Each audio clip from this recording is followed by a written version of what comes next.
النبي أشار أن لا تلدوني كما مر معنا بالأمس، وعائشة خالفت رغما عن رسول الله ورغما عن أمر رسول الله ونهيه. هذه علامة منافق أم لا؟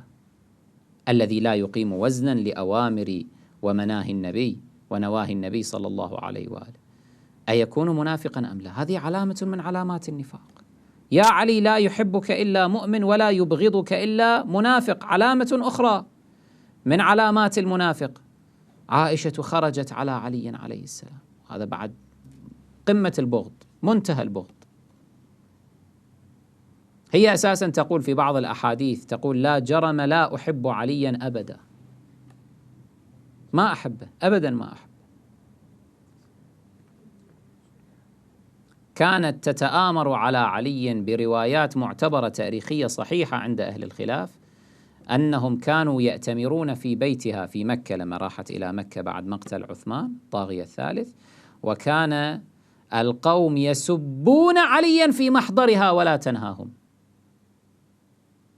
وذات مرة نقلت لكم كذلك رواية معتبرة عند أهل الخلاف أنه كان جماعة جالسون عندها وقد نالوا من علي وعمار بن ياسر، فدافعت عن عمار وأهملت عليا. يعني قالت أبو اليقظان سمعت رسول الله قال مثلا أنه يا عمار تقتلك الفئة الباغية، بس علي بن أبي طالب أصلا يعني قبلت بكلامهم، نيلهم من علي وتجرؤهم عليه وسبهم له، وهذا كاشف عن ماذا؟ عن بغضها له. فإذا لم تكن هذه آية للمنافق فأي آية هي؟ إذا لم تكن هذه علامة المنافق فأي علامة للنفاق إذن؟ إذن هذه الشبهة لا ينبغي كذلك أن يتمسك بها. الحقائق تفيد أن عائشة وحفصة قتلا رسول الله صلى الله عليه وآله بأمر من أبي بكر وعمر. استبعاد ذلك من أجل الأهواء لا محل له في مثل هذا المقام، سيما مع ورود أخبار رواها الثقات عند الأهل الخلاف فيها كما يقول ابن حزم أن أبا بكر وعمر وعثمان وطلحة وسعد بن أبي وقاص أرادوا قتل النبي وإلقاءه من العقبة في تبوك. إذا كان هؤلاء مستعدين لقتل النبي في تبوك فلماذا يستبعد منهم أن يقتلوه في المدينة المنورة؟ الأمر هو الأمر. زين، نأتي الآن إلى بعض من التساؤلات التي قد تكون قد انقدحت في بعض الأذهان حيال هذه المؤامرة وهذه الحادثة الأليمة. التساؤل الأول أنه إذا كانت المادة التي وضعت في فم النبي صلى الله عليه وآله مادة سمية كما تقولون، فأنتم رويتم أن النبي صلى الله عليه وآله بعدما أفاق قال لا يبقى أحد في البيت إلا لد وأنا أنظر إلا العباس فإنه لم يشهدكن.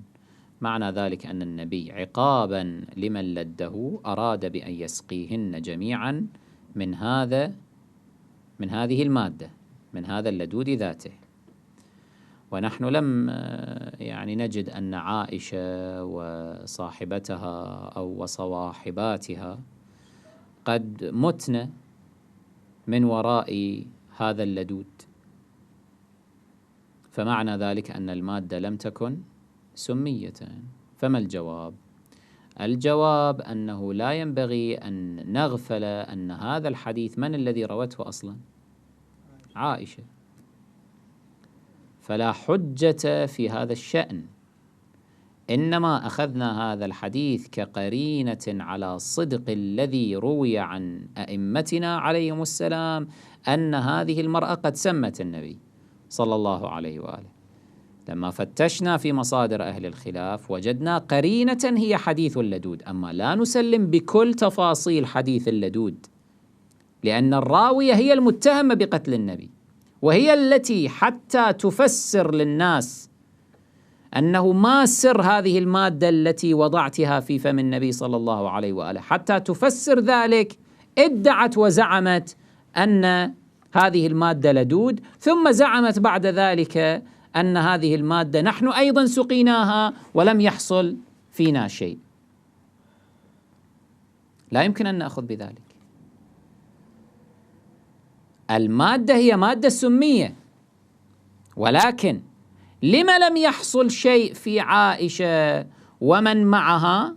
فواحد من أمرين: إما أن النبي صلى الله عليه وآله أساسا لم يقل لا يبقى أحد في البيت إلا لد وأنا أنظر إلا العباس فإنه لم يشهدكن،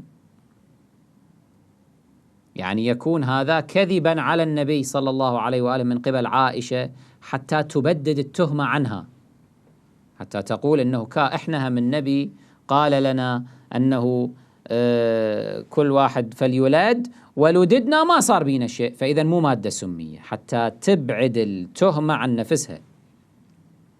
إما أنها كذبت أن النبي أصلا أمر بمثل هذا الأمر، لأننا لا نجد مثل هذا الأمر في روايات أئمتنا عليهم الصلاة والسلام، وإما الاحتمال الثاني وهو الأقرب أن النبي أمر لكنهم لم يمتثلوا. إذا النبي أمر بأن يأتوا له بكتاب حتى يكتب وما امتثلوا، والنبي نهى عن أن يلدوه ولم يمتثلوا، أشار إليهم أن لا تلدوني ولم يمتثلوا، تريد أنه بعدما بدأ يحتضر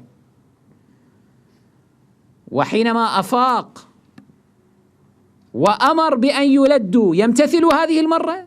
لا يمتثلون. المسألة واضحة، هم المجرمون وهم لا يمتثلون، شيء واضح. ما عندنا دليل قاطع يمكن الركون إليه على أنهم بالفعل تناولوا هذا السم، دليل من غير طريق عائشة مثلا وقاطع يكون يمكن الركون إليه، يمكن الإطمئنان إليه أنهم قد تناولوا من هذه المادة عينها ولم يصبهم شيء. ما عندنا هكذا شيء. فإذا خذ بأي من الاحتمالين، المهم هذا لا ينفي أن المادة كانت مادة سمية. هذا هو أصل الموضوع.